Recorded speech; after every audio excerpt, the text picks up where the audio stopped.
Hi, everyone, and welcome to my review of The Brothers Grimsby. This is the brand new film starring and written and produced by a really great comedic actor, Sacha Baron Cohen. I love Ollie G. I love Bruno. I love Borat. I enjoyed The Dictator. His last film, I think his last Sacha Baron Cohen movie was in 2012 with The Dictator. I enjoyed that one. And, I like when he mixes the raunchy, by the numbers, lower common denominator humor with some very likable characters, very understandable characters, sympathetic characters. At least for me, I've sympathized with these characters. But these trailers to this new movie never really grabbed me, even though it had Mark Strong in it, and his wife, Elza Isel Fisher, and Penelope Cruz, and Ian McShane, and Gabourey Sidibe, and there's probably somebody I'm forgetting that's also in this movie. Not not Daniel Radcliffe, because there's like a Daniel Radcliffe. They say Daniel Radcliffe's in the movie, but he's not really in the movie. Anyway, so it's got a great cast. But what also concerned me was the movie. I mean, most of his movies are pretty short. This one has a running time of 1 hour and 23 minutes. So it's pretty short. But another thing that worried me is it was directed by a guy that I've only really enjoyed one of his movies. And that would be Now You See Me, which surprisingly, he's not directing Now You See Me 2, but Now You See Me 2 has Daniel Radcliffe in that movie. Anyways, so in this film, there are two brothers, Mark Strong and Sacha Baron Cohen. They have been split up because of plot. And Mark Strong is a secret agent, works for MI6, and Sacha Baron Cohen looks like white trash, UK white trash. I don't know all the lingo or detail. I'm not from England, so I don't know what kind of...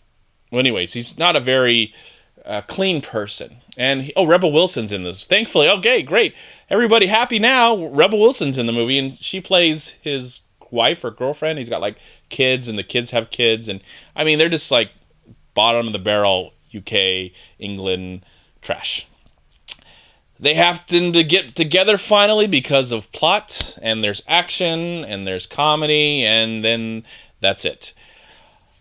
I was giving this movie a chance for the first 5 minutes.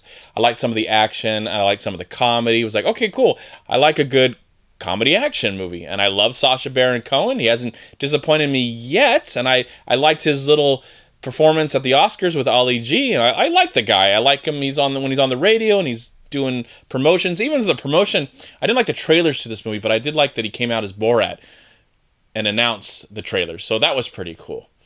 But after a while, this movie feels very rushed and completely uneven, and it doesn't really know when to fit in the action, and the story feels like it's just coming at you really fast. And I don't mind. I like when a movie does get to the meat of the bone. I appreciate that. If I'm not really into it, it's kind of like boom, boom, boom. But it feels like this movie was screened a lot and got a lot of bad reception to the film, and so they edited it down. I'm guessing they edited probably like 20, maybe 30 minutes of the movie. Even at 1 hour and 23 minutes, the movie feels very long. It does. And it doesn't help that it's not really funny, and that the action's not that interesting. It doesn't really hold up, and the chemistry between the two characters is not really there, and it's kind of a shame because I like these guys, and they prove that they can break the bounds of their own genre and be in other movies, be an action movie or comedy. And Sacha Baron Cohen can be in some family movies, and he can he can sing. He shows that he sings, and he's in Alice in Wonderland coming up soon. So I mean, I still like the guy, and I like his humor. I don't know, I guess because I like the characters, not in this movie, but, when it's very irreverent humor, I like the characters. And so I don't mind that, in The Dictator, I think he stuck his head in a woman's vagina and she was giving birth or something. So I didn't mind that. I know it's bottom of the barrel, but I've kind of become accustomed to his humor. And of course, in Bruno, I think he had a talking penis in that movie. Yeah. So yeah, I guess I shouldn't be surprised about what I'm going to say.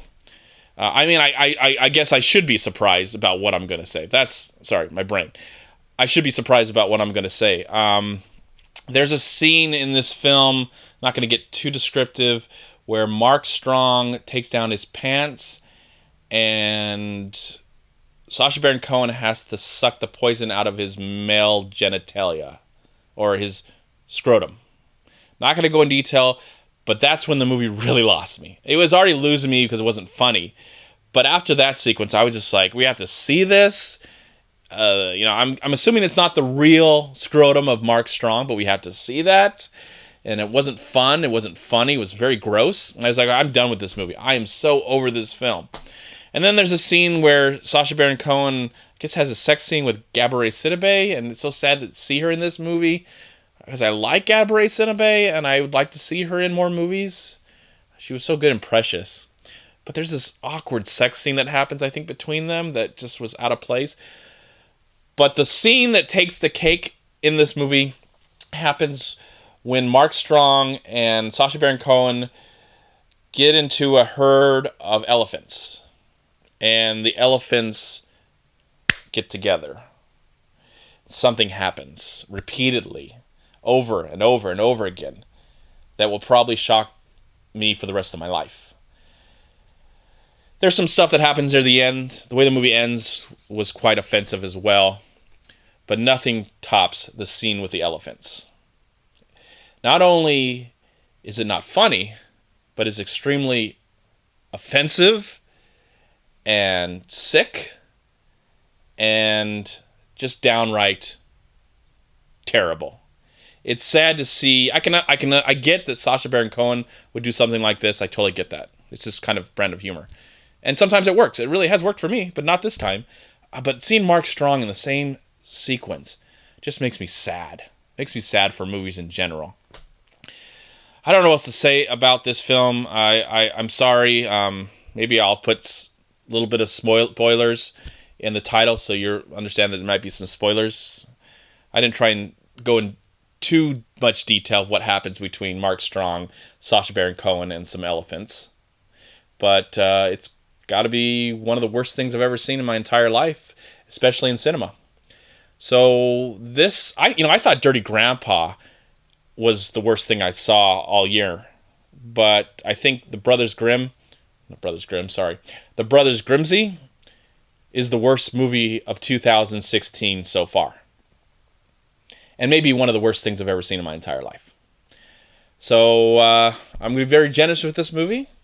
Because I feel like there could have been some potential there, mixing the comedy and the action. But overall, this is just garbage.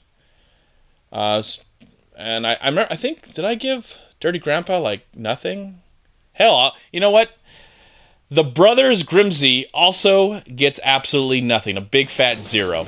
Big fat F, minus, or negative F. Or whatever. Whatever's higher than that. Yeah. This is something that's going to stay with me for a while. I'm really pissed off. All right, everyone. Pray for me. Thank you so much for watching. Please like, comment, and share this video. And also, please check out these amazing movie websites. And if you enjoyed this review, please click here to subscribe to my channel. And also, please check out all my recent reviews right here on YouTube. Have a great day, live film, find peace, happiness, and harmony in anything and everything you do.